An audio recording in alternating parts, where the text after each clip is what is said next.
सुमन की शादी 5 साल पहले चेतन से हुई थी। सुमन बहुत ही संस्कारी लड़की थी।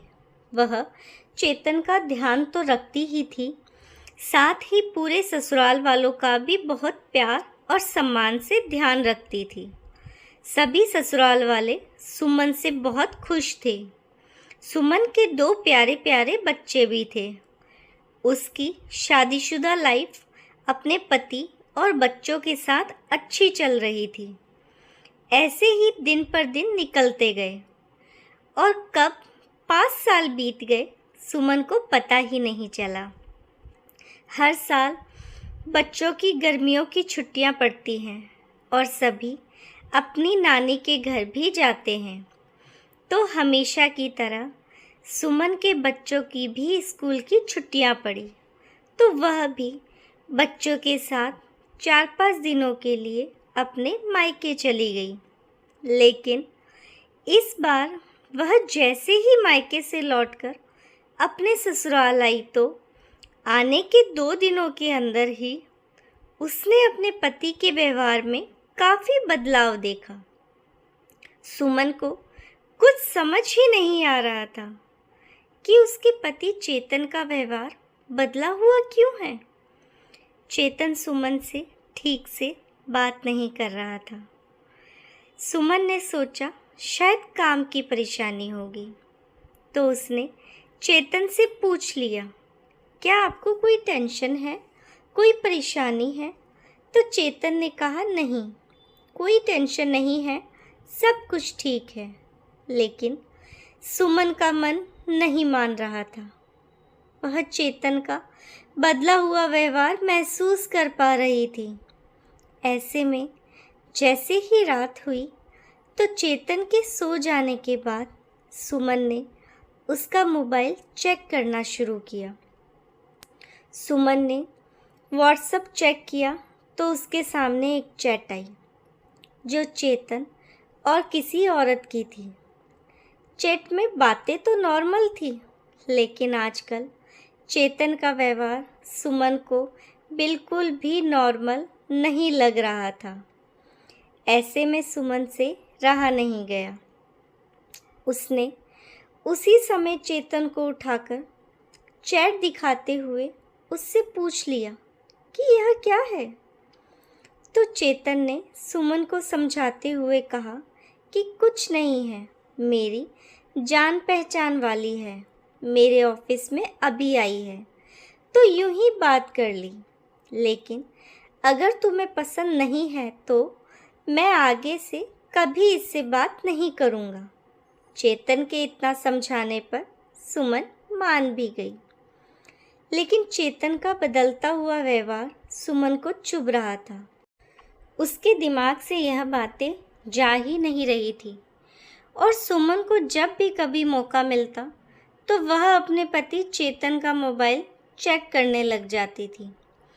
कुछ महीनों तक तो सब ठीक चला, लेकिन एक दिन अचानक फिर से सुमन के सामने चेतन की कॉल डिटेल में उस औरत का नंबर दिखा। पहले व्हाट्सएप चैट पर बात होती थी, लेकिन सुमन को पता चल गया था, तो अब चेतन ने फ़ोन पर बात करनी शुरू कर दी थी और सुमन को लगा चेतन ने उस औरत से बात करनी छोड़ दी है। जब सुमन ने चेतन और उस औरत के बीच की कॉल रिकॉर्डिंग सुनी तो उसके पैरों तले ज़मीन ही खिसक गई थी। उसे अपना संसार उजड़ता हुआ दिखाई देने लगा। वह बुरी तरह रोए जा रही थी। सुमन से रहा नहीं गया और उसने उसी समय अपने पति चेतन को उठाकर उससे इस बारे में पूछा। अब तो चेतन झूठ भी नहीं बोल सकता था, क्योंकि सुमन के पास सबूत के तौर पर कॉल रिकॉर्डिंग में हुई बातें थी। दोनों के बीच बहुत बड़ा झगड़ा हुआ पूरे परिवार के सामने।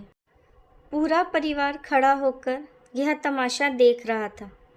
चेतन और सुमन के बीच झगड़ा बढ़ रहा था। चेतन ने बड़ी सफाई से वह कॉल रिकॉर्डिंग डिलीट कर दी और सारा का सारा दोष सुमन पर ही ढोल दिया और अपने पूरे परिवार के सामने चेतन ने कहा कि सुमन उन पर शक करती है और उनका मोबाइल भी चेक करती है।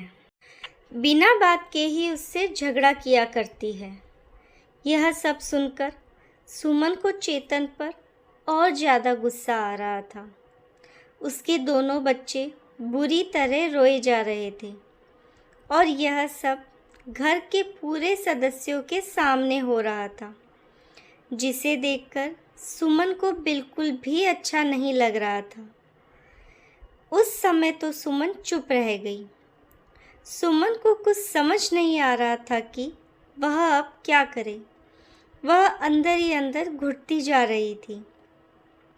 यदि उसने कोई बड़ा फैसला लिया तो पूरा घर बिखर जाएगा। उसके सामने उसके बच्चों का चेहरा बार बार आ रहा था। यदि सुमन अलग भी होती है तो 2 बच्चों के साथ कहाँ जाएगी, कैसे रहेगी?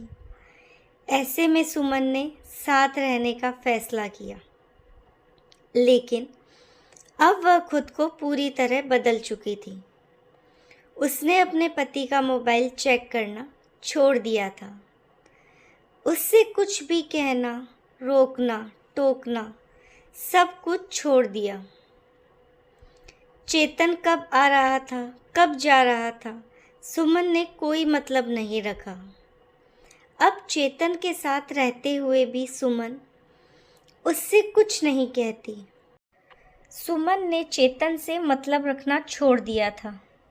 यह यूँ कहें कि उसने एक ही छत के नीचे रहते हुए चेतन को आज़ाद कर दिया था।